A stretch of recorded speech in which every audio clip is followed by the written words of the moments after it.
Last time, we traveled through the ancient world and discovered that rich people have always been deeply committed to making everyone else feel aggressively underdressed. We watched Egyptian pharaohs prepare for death like they were packing for a luxury resort. We met Sumerian elites who literally invented writing just to keep track of their stuff. We saw Greeks invent democracy with some extremely specific terms and conditions. And Rome? Rome gave governmental authority to a horse, which, depending on your feelings about modern politics, may still rank surprisingly high on the list of competent appointments. But somehow, that was just the warm-up. Because today, we continue our guided tour through history's most spectacularly unhinged displays of wealth. And trust me, things are about to escalate. We're heading into civilizations where being rich no longer meant simply owning gold. No, that was far too basic. This is where wealth evolved into something much stranger. We're talking rulers who turned knowledge into power, emperors who treated chocolate like an intravenous necessity, kings who built paradise, then immediately ruined it, sultans whose coffee orders required the logistical coordination of a military campaign. And yes, we are finally returning to Rome's most gloriously chaotic disaster, Elagabalus. If Part 1 was history's luxury brochure, Part 2 is the moment the brochure catches fire. Let's continue. In the jungles of Mesoamerica, the Maya built something astonishing. Cities with towering pyramids, sophisticated water management, a written language, a calendar more accurate than what Europe was using, and a mathematical system that included the concept of zero, which Europe wouldn't have for centuries. And the Maya elite? They were dripping in jade. Not gold, jade. To the Maya, jade was the supreme luxury material, representing water, maize, life itself. A Maya lord covered in jade jewelry was communicating, "I am connected to the forces that make the world work. I am essential. I am sacred." Gold was for later civilizations. The Maya were ahead of the game and went with green. They also drank chocolate, unsweetened, spiced with chili, often mixed with water and frothed by pouring it between vessels. It was consumed in ritual contexts, served at elite banquets, and used as currency. The Maya were drinking spicy chocolate from fine ceramic cups while arguing about astronomy. Meanwhile, Europe was drinking whatever that brown water was. History really did not distribute its civilizations fairly. But, and there is always a but, the Maya elite also practiced ritual bloodletting. Lords would pierce their own tongues, ears, or other body parts with obsidian needles or stingray spines, dripping blood onto bark paper, which was then burned to communicate with ancestors and deities. This was not unusual. This was expected. The ruler's blood was sacred. Shedding it was a civic duty. Imagine being told at your coronation, "Congratulations on your new role. Here are your responsibilities. Lead the people, conduct diplomacy, manage the economy, and periodically stab yourself with a stingray spine for spiritual purposes." Leadership in the ancient world really required full commitment. We need to take a moment of silence for what medieval European nobility did to the legacy of Rome. Rome had public baths, underfloor heating, aqueducts, running water, sewage systems, paved roads, and multi-story apartment buildings with glass windows. Medieval European nobility had a stone box on a hill, a fireplace that sent all the smoke directly into the room, and dogs, so many dogs, living inside all the time. The Great Hall of a medieval castle was a multi-purpose room where the lord held court, dispensed justice, feasted with his knights, slept his servants, stored his food, and sometimes just lived. Everything happening in one enormous, loud, smoky, dog-filled room. And the smell. Let us discuss the smell. Personal bathing in medieval Europe was complicated by a genuinely insane medical theory that open pores let in disease, so bathing too much was considered dangerous. The solution? Change your linen undergarments frequently, wear perfume, carry little bundles of herbs called pomanders, point your nose at flowers when in public places. Medieval nobility literally walked around holding bouquets to their faces like hay fever sufferers at a flower show. The food, at least, was enthusiastic. Great roasted haunches of meat, pies, game birds, wine, and ale in quantities that would alarm a modern physician. but it was heavily spiced, and here historians debate. Why? Some say they genuinely loved spice. Some say they were covering the taste of meat that had been sitting out. Look, when your kitchen has no refrigeration and your banquet hall doubles as a dog kennel, you put a lot of cinnamon on things, just to be safe. Meanwhile, and this is the part that genuinely astounds me, medieval Europe inherited Roman engineering. The aqueducts were still standing in places. The bath buildings were still there. The roads still worked. They just decided not to use them. Rome invented underfloor heating in 100 BCE. Medieval castles were built 900 years later with no heating whatsoever. That's not a dark age. That's a choice. A deeply, bafflingly cold choice. The Inca Empire was the largest in the Americas, and the Sapa Inca, the emperor, operated under a concept of wealth so alien to modern thinking that it's almost beautiful. In Inca society, the state owned everything. Land, llamas, labor, all controlled, all redistributed. There was no money. The economy ran on reciprocity and redistribution. The state fed you, clothed you, cared for you in old age, and in return, you worked. No poverty, no homelessness, no starvation in a functioning system. The Inca invented the welfare state, on a mountain, in the 15th century. But the Sapa Inca himself, beyond all of that. When a Sapa Inca died, here is what happened. His body was mummified and preserved. His palace was sealed, kept exactly as it was during his lifetime, maintained in perpetuity by his descendants. His mummy was brought out for festivals, seated at the table, offered food and drinks. His descendants spoke for him, relaying his opinions on current events, because even dead, the Sapa Inca was still considered an active participant in governance. The new emperor had to build an entirely new palace because the old palace still belonged to his dead predecessor. Imagine being the new CEO and being told you cannot use the corner office because it belongs to the guy who died in it, and also the dead guy will be attending the board meeting on Thursday. The Inca elite was quite literally haunted by its own ancestors. The dead refused to give up their real estate. Every generation of emperors was squeezed by the property portfolios of everyone who came before them. The Inca solved poverty and were simultaneously trapped by a zombie housing crisis. Here's something genuinely wonderful. There was a period in history when the richest, most powerful people in the world decided that the best use of their money was to fund knowledge.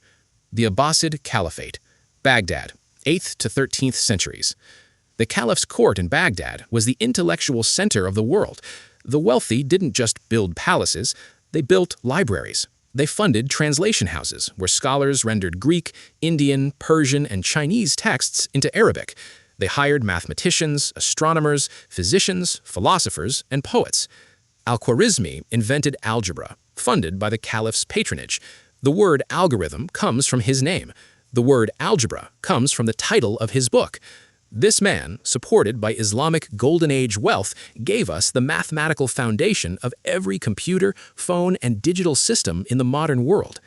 Being rich in Abbasid Baghdad meant your house had a fountain courtyard. Water was the ultimate luxury symbol in the desert. Your dining table featured dishes from Spain to Central Asia. Your library was stocked with the accumulated knowledge of multiple civilizations, and you probably employed a poet to compose verses about how great you were, which is honestly not that different from hiring a social media manager, just with better meter. And then, and this is genuinely one of history's great tragedies, in 1258, the Mongols arrived. They sacked Baghdad. They destroyed the libraries. Legend says the Tigris River ran black with ink from books thrown into it. The greatest concentration of human knowledge in the medieval world dissolved into a river. History doesn't always have a punchline. Sometimes it just has a river full of ink and a civilization that got there first. The Mongol Civilization, the richest nomads in all of history. The Mongols present a genuinely unique problem when discussing how the rich lived. Because the greatest, most powerful, most feared rulers of the 13th century, the men who controlled the largest land empire in human history, wanted, more than anything else in the world, a really good tent. Genghis Khan and his successors were nomadic. They didn't do palaces. They did gairs, enormous, beautifully appointed felt yurts that could be packed up by an entire household in about an hour and loaded onto carts. The Great Khan's palace gare was reportedly large enough to seat hundreds of guests, covered in white felt, lined with silk and gold brocade, furnished with lacquered furniture and silver dishes. It was, by all accounts, spectacular, and also, fundamentally, a tent.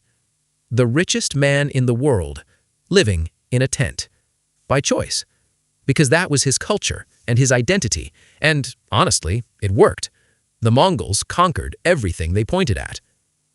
But then, Kublai Khan, Genghis's grandson, went and took over China, and suddenly he had to make some architectural decisions. He built Khan Balik, modern Beijing. He built the Yuan dynasty court. He hosted Marco Polo. He held feasts at long tables, drinking fermented mare's milk from golden cups, surrounded by 12,000 courtiers all dressed in matching white robes because he handed out matching outfits for important festivals. 12,000 people in matching white at one party. Kublai Khan essentially invented the company retreat, except he was the entire company, and the company had conquered Asia. In 1519, Spanish conquistador Hernán Cortés sailed into the Valley of Mexico and found something that stopped him dead: Tenochtitlan, a city of 200,000 people, larger than London, larger than Paris, larger than any city in Europe at that time, built entirely on an island in the middle of a lake, connected to the mainland by wide causeways, crisscrossed by canals, full of markets, temples, gardens, and aqueducts, bringing fresh water from the mainland. Cortez's soldiers literally wept. They thought they were hallucinating. One of them wrote, "We did not know what to say, or whether what appeared before us was real." And at the center of all this, Emperor Moctezuma II, living in a palace with several hundred rooms, botanical gardens, a zoo containing animals from all over the Americas, jaguars, eagles, snakes, deer, and aviary that reportedly housed every species of bird in Mexico. Every species. The man had all the birds. And the food. Every day, Moctezuma was presented with hundreds of dishes, prepared fresh, every meal: turkey, deer, duck, rabbit, fish, lobster, fruit, tamales, tortillas. He would walk along the spread, choose what he felt like, eat it behind a screen so nobody could see him chew. The divine emperor eating was not for commoner eyes, and the rest was distributed to his household and guards. His kitchen was a restaurant that served one person and used the leftovers to feed a small army. He also drank 50 cups of chocolate a day, served in gold cups, reportedly different each time, different preparations, temperatures, flavors. 50 cups. I'm not saying Moctezuma had his life completely figured out, but 50 cups of chocolate from gold vessels is a metric for success that I respect on a deep personal level. He also changed his wardrobe 4 times daily and never wore the same outfit twice. The used clothes were given to nobles as gifts. His fashion rotation was also a charity program. This man was running a fashion house, a zoo, a botanical garden, a restaurant empire, a government, and a chocolate subscription service, simultaneously, while being worshipped as a divine ruler. Moctezuma was doing too much, in the best possible way. The Ottoman Empire was, at its peak, the most powerful state in the world, and Topkapi Palace, the Sultan's home and seat of government in Istanbul, was a monument to organized, ritualized, slightly paranoid luxury. Topkapi wasn't just big, it was a self-contained universe. Thousands of people lived and worked within its walls. There were separate courts for different functions. The harem alone, the private imperial household, housed hundreds of women, children, eunuch guards, servants, and an administrative structure so elaborate it had its own internal government. The kitchens employed over 1,300 people per day, preparing food for the thousands of palace residents, covering every cuisine from Central Asia to the Balkans to North Africa. There were specialized cooks for rice, for bread, for sweets, for helva, for sherbets, for pickles. 1,300 people, just to make lunch. The Sultan dressed in layers of silk and brocade with jewels sewn directly into his robes. His throne was covered in emeralds. His turban required its own carrying case. His coffee, because the Ottomans were serious coffee people, was prepared by specialists, served in jeweled cups, sometimes mixed with ambergris. Ambergris, That's the waxy substance that comes from sperm whale intestines found floating in the ocean. Extremely rare, extremely expensive, put in coffee. Yes, Ottoman sultans were paying extraordinary sums to add whale intestine byproduct to their beverages as a luxury flavoring. I am not judging, I'm just noting that expensive and pleasant are not always the same thing. And yet, with all this power, all this luxury, all this carefully maintained splendor, the Sultan had to watch his back. Ottoman succession had no fixed rules of inheritance. When a sultan died, his sons raced each other to the throne. The winner had his brothers strangled. Sometimes, to prevent future threats, all the new sultan's brothers were executed the moment he took power, a law called Law of Fratricide, officially sanctioned. Sometimes, dozens of princes were killed in a single day. Being a prince of the Ottoman Empire meant living in extraordinary luxury, in a cage, waiting to see if you'd be sultan or strangled. And finally, the British Empire, the most elaborately polite wealth extraction operation in the history of human civilization. The British aristocracy had a gift, a unique, almost supernatural gift. They could do absolutely outrageous things, steal entire subcontinent economies, run plantation slavery across 4 continents, extract resources from a quarter of the world's landmass, and do it all with such immaculate manners, such perfect grammar, and such deeply condescending hospitality that people sometimes forgot to be angry until much later. The British lord lived in a country estate, not a house, an estate. The difference is that a house is a building you live in. An estate is a building surrounded by buildings, surrounded by parkland, surrounded by tenant farms, surrounded by a village where every person within eyesight is in some way financially dependent on you. Inside, dozens of servants, butler, housekeeper, footman, parlor-maids, ladies' maids, cooks, scullery maids, gardeners, grooms, each with specific uniforms, specific duties, specific rules about when they could be seen and when they had to disappear into the back passages before the family noticed them. Rooms: drawing room, morning room, library, billiard room, smoking room, dining room, breakfast room, different rooms for different hours of the day. The morning room was for morning, the breakfast room was for breakfast. Yes, those were different rooms. Meals: 7 courses, minimum, at dinner, every evening, dressed formally. Men in specific jackets, women in specific gowns. If you showed up in the wrong jacket, you had committed the closest thing the British aristocracy had to a criminal act. The season: 6 months every year in London, attending balls, Ascot, the opera, Henley Regatta, garden parties at Buckingham Palace, all nominally social, actually a very high-stakes marriage market, where fortunes were won and lost based on who danced with whom and whether anyone spilled soup at the wrong moment. British aristocratic life was essentially a performance of civilization so refined, so painstakingly maintained, that the actual barbarism funding it was happening just far enough away not to spoil the vibes. The opium trade through India funded lovely gardens at multiple country estates. The sugar plantations of the Caribbean paid for a significant number of the Cotswolds. The British aristocracy perfected the art of maximum elegance and minimum self-awareness, and they did it all while complaining about the weather, which, to be fair, was genuinely terrible. We have seen extravagant kings, absurd emperors, and rulers who treated wealth like a performance. But one man turned the full power of Rome into a 4-year-long fever dream. Roman Emperor Elagabalus became emperor at 14 and spent his reign hosting some of the most deranged banquets in history. He installed ancient whoopee cushions beneath dinner guests, served incredibly realistic wax food just to watch starving nobles bite into fake peacocks, released lions and leopards into guest bedrooms as a prank, and once dropped so many rose petals from the ceiling that several guests reportedly suffocated beneath them. He even served fish-shaped dishes made entirely of pork, not to trick people, but because he thought their confusion was funny. This was the ruler of the most powerful empire on Earth, an unsupervised teenager with infinite money and absolutely no limits.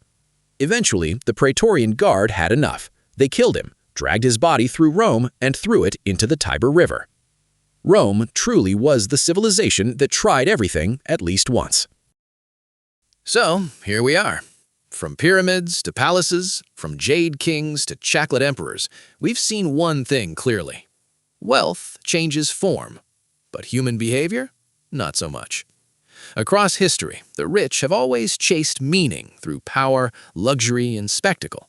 Sometimes brilliant, sometimes absurd, sometimes dangerously unhinged. And today, Different toys, same instincts. So next time someone flexes a little too hard, just remember, history has seen much worse. If you enjoyed this journey through time, like the video, subscribe for more cinematic history, and drop a comment. What shocked you the most? Until next time, history isn't just the past, it's a warning.